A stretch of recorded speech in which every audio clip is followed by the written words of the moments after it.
इस वीडियो में हम लोग हाफ एनुलर डिस्क का मोमेंट ऑफ इनर्शिया कैलकुलेट करना सीखेंगे। क्लियर है? ठीक है। मान लेते हैं कि यह हमारे पास हाफ एनुलर डिस्क दिया गया है जिसका मास कैपिटल एम है। क्लियर है? यह जो पॉइंट है इस हाफ एनुलर डिस्क का सेंटर है। क्लियर है? मान लेते हैं यह पॉइंट ओ है। ओ क्या है? इस हाफ एनुलर डिस्क का सेंटर है। क्लियर है? ठीक है। और इस हाफ एनुलर डिस्क का यह हमारे पास इनर रेडियस है। इस इनर रेडियस को हमने R1 बोला। क्लियर है? और यह हमारे पास आउटर रेडियस है। इस आउटर रेडियस को हमने R2 बोला। क्लियर? ठीक है। तो हमें बोला गया है कि इस हाफ एनुलर डिस्क का उस एक्सिस के about moment of inertia calculate कीजिए जो एक्सिस इसके सेंटर ओ से होके गुजर रहा है, यानी कि इस पॉइंट से होके गुजर रहा है और इस हाफ एनुलर डिस्क के प्लेन पर क्या है? परपेंडिकुलर है। क्लियर है? तो मान लेते हैं कि यह जो annular disc half annular disc दिया गया है इस बोर्ड के प्लेन में है, तो एक्सिस ऑफ रोटेशन का अगर इस ब्लू वाले पेन को एक्सिस ऑफ रोटेशन माने तो यह ब्लू वाला पेन कहां से होकर गुजरेगा? इसके सेंटर ओ से होकर गुजर रहा है और इस हाफ एनुलर डिस्क के प्लेन पर क्या है? परपेंडिकुलर है। यानी इस एक्सिस ऑफ रोटेशन के अबाउट इसका हमें मोमेंट ऑफ इनर्शिया कैलकुलेट करना है। क्लियर है? ठीक है। ठीक है। तो यह हमने एक्सिस ऑफ रोटेशन को यहां पे सिंबल से इंडिकेट कर दिया। क्लियर? ठीक है। इस एक्सिस ऑफ रोटेशन के अबाउट इस हाफ एनुलर डिस्क का हमें मोमेंट ऑफ इनर्शिया कैलकुलेट करना है। क्लियर है? तो हम लोग इसे जनरल मेथड से कैलकुलेट करते हैं सबसे पहले। क्लियर है? ठीक है। तो हम लोग कैलकुलेट करने के लिए क्या करेंगे? यहां से x डिस्टेंस पे जा करके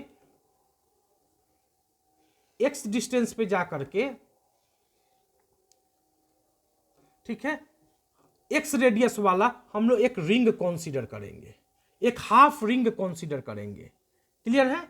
हमने इस सेंटर ओ से x डिस्टेंस पे जाकर के या हाफ रिंग कंसीडर किया। ठीक है, और हमने इस हाफ रिंग कंसीडर किया। ठीक है, इस हाफ रिंग का जो मोटाई माना वो हमने क्या माना? dx माना। क्लियर है? ठीक है। तो हम लोग इस हाफ रिंग का सबसे पहले मोमेंट ऑफ इनर्शिया कैलकुलेट करेंगे और तब उसको हम लोग क्या करेंगे? इंटीग्रेट कर देंगे विथ प्रॉपर लिमिट के साथ। तो हमें इस हाफ एनुलर डिस्क का मोमेंट ऑफ इनर्शिया कैलकुलेट हो जाएगा। क्लियर है? ठीक है। तो सबसे पहले इस हाफ जो हमने रिंग बनाया है इसका मास कितना होगा? मान लेते हैं कि इस हाफ एलिमेंट्री रिंग का जो मास है वह dm है। तो dm होगा कितना? इसका डेंसिटी, सरफेस डेंसिटी कितना है?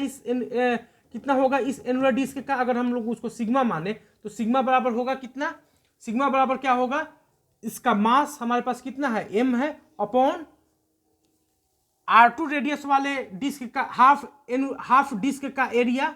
तो R2 रेडियस वाले हाफ डिस्क का एरिया को हम लोग क्या लिखेंगे? पाई R2 स्क्वायर अपॉन 2 लिखेंगे। क्लियर है? माइनस क्या? R1 रेडियस वाले हाफ डिस्क का एरिया, तो माइनस यहां पे क्या लिखेंगे? पाई R1 स्क्वायर अपॉन 2। क्लियर है? तो सिग्मा बराबर क्या आ जाएगा? 2m अपॉन पाई कॉमन हो गया R2 square minus R1 square. ठीक है, इस हाफ एनुलर डिस्क जो दिया गया है उसका सरफेस डेंसिटी का फॉर्मूला हमारे पास कितना आ गया? इतना आ गया। क्लियर है? तो इस एलिमेंट्री जो रिंग माने हैं, हमने यह जो रिंग कंसीडर किया है इसका मास कितना होगा? इसका मास अगर dm है तो dm बराबर क्या होगा? Density, surface density into area of this half elementary ring. Clear? इस हाफ एलिमेंट्री रिंग का एरिया को किसके साथ मल्टीप्लाई कर देंगे? इस एनुलर डिस्क के डेंसिटीज के साथ मल्टीप्लाई कर देंगे तो इसका हमें मास निकल जाएगा। क्लियर है? तो सिग्मा के जगह पे हमने कैलकुलेट कर लिया कितना हमारे पास? 2m upon pi into R2 square minus R1 square. Clear है? अगर यह पूरा रिंग होता तो इसका लेंथ कितना हो जाता? 2πx हो जाता, क्योंकि इसका रेडियस x है। क्योंकि यह हाफ रिंग है तो इसका लेंथ कितना हो जाएगा? πx हो जाएगा। और इसकी मोटाई कितना है? dx है। इंटू dx कर देंगे तो हमें क्या मिल जाएगा? Area of elementary half ring. Clear है? ठीक है, इस एलिमेंट्री हाफ रिंग का एरिया कितना होगा? इसकी लंबाई कितनी होगी? πx। ठीक है, πx इसकी लंबाई होगी, उसमें किसी से मल्टीप्लाई कर देंगे, dx से मल्टीप्लाई कर देंगे तो इस एलिमेंट्री रिंग का हमें क्या मिल जाएगा? एरिया पता चल जाएगा। क्लियर है? तो area of half elementary ring कितना होगा? πx into dx। क्लियर है?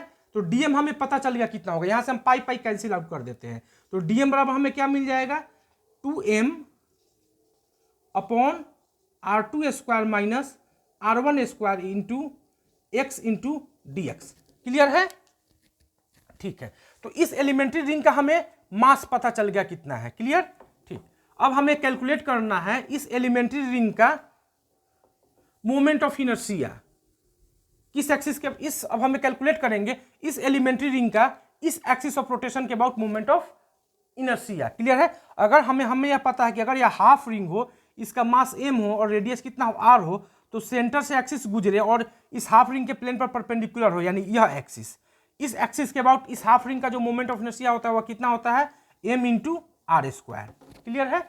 ठीक है, I बराबर कितना होता है, m इंटू आर स्क्वायर। इसी फॉर्मूला का यूज करके इस हाफ एलिमेंट्री रिंग का मोमेंट ऑफ इनर्शिया कैलकुलेट करेंगे।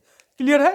ठीक है, मान लेते हैं कि इस एक्सिस के अबाउट, इस ब्लैक वाले एक्सिस के अबाउट इस हाफ एलिमेंट्री रिंग का जो मोमेंट ऑफ इनर्शिया है वह डी आई है। तो डी आई बराबर क्या होगा, इस हाफ एलिमेंट्री रिंग का मास, यानी कि मास हमने कितना माना है, डीएम माना है, इंटू इसका रेडियस, रेडियस हमारे पास कितना एक्स है, तो इंटू एक्स स्क्वायर। क्लियर है?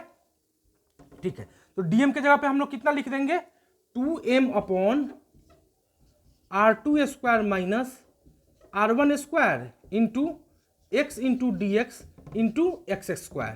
क्लियर? डी आई बराबर हमें पता चलेगा कितना होगा। ठीक है, इसको जब हम फर्दर सॉल्व करेंगे तो क्या मिलेगा, 2m upon r2 square minus r1 square into x square into x, x Q into d x. Clear है? यह हमें किसका मोमेंट ऑफ इनर्शिया पता चल गया, इस एलिमेंट्री रिंग, हाफ रिंग का मोमेंट ऑफ इनर्शिया हमें मिल गया कितना होगा। क्लियर है? किस एक्सिस के अबाउट, इस एक्सिस के अबाउट।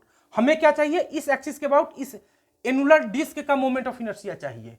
क्लियर? तो हम लोग करेंगे क्या कि इस इंटीग्रेशन, इस इक्वेशन को इंटीग्रेट कर देंगे विथ प्रॉपर लिमिट के साथ, तो हम लोग दोनों साइड इंटीग्रेशन का सिंबल लगा दिए। क्लियर है? अगर मान लेते हैं कि इस एक्सिस के अबाउट इस हाफ एनुलर डिस्क का मोमेंट ऑफ इनर्शिया आई है, तो डी आई का इंटीग्रेशन कितना हो जाएगा, आई। क्लियर? ठीक, और इसका जो लिमिट हम लोग डालेंगे यहां पे कितना डालेंगे, तो x कहां, x का यहां पे कितना वैल्यू होगा, x यहां पे r1 के इक्वल है और x यहां पे कितना होगा, r2 होगा। x वैरी कहां से कहां तक करेगा, r1 टू r2 वैरी करेगा, तो इसका जो लोअर लिमिट होगा वह कितना होगा, r1, और अपर लिमिट कितना होगा, r2। क्लियर है? ठीक है, तो डी का इंटीग्रेशन हमारे पास कितना हो जाएगा, आई हो जाएगा। यहां से यह पार्ट हमारे पास कांस्टेंट है, इसको हम लोग बाहर निकाल लेते हैं, तो आई बराबर क्या हो जाएगा, 2m upon r2 square minus r1 square into integration r1 to r2 x to the power 3 into d x. Clear है? ठीक है, x पावर 3 का इंटीग्रेशन हमें पता है कितना होता है, x to the power 4 upon 4, तो आई बराबर हमें यहां से कितना मिल जाएगा, 2m upon r2 square minus r1 square into x to the power 4 upon 4 r1 to r2। Clear है? ठीक है, अब इसको जब हम आगे सॉल्व करेंगे, तो आई बराबर हमें कितना मिल जाएगा, 2m upon r2 square minus r1 square into, पहले अपर लिमिट डालेंगे तो r2 the power 4 upon 4 minus नीचे वाला लिमिट r1 डालेंगे तो r1 पर पावर 4 अपॉन 4।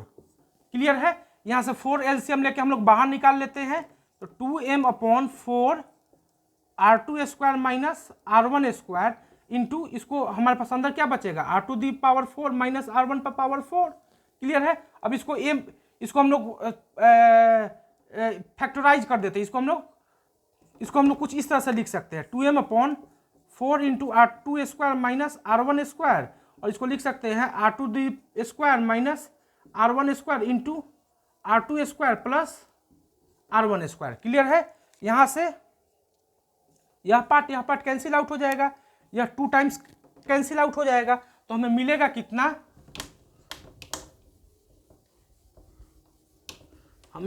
कितना, यहां से आई बराबर क्या मिलेगा,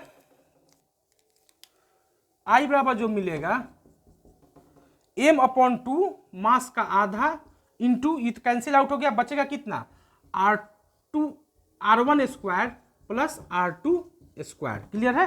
r2 square plus r1 square को हमने लिख दिया r1 square plus r2 square. Clear है? तो इस हाफ एनुलर डिस्क का उस हाफ एनुलर डिस्क का इसके सेंटर से गुजरने वाला एक्सिस और इसके प्लेन पर वह एक्सिस क्या परपेंडिकुलर है, यानी इस ब्लैक वाले एक्सिस के अबाउट इस हाफ एनुलर डिस्क का जो मोमेंट ऑफ इनर्शिया होगा वह कितना होगा, इस मास का आधा इंटू इनर रेडियस का स्क्वायर प्लस आउटर रेडियस का स्क्वायर। क्लियर है? ठीक है, ओके।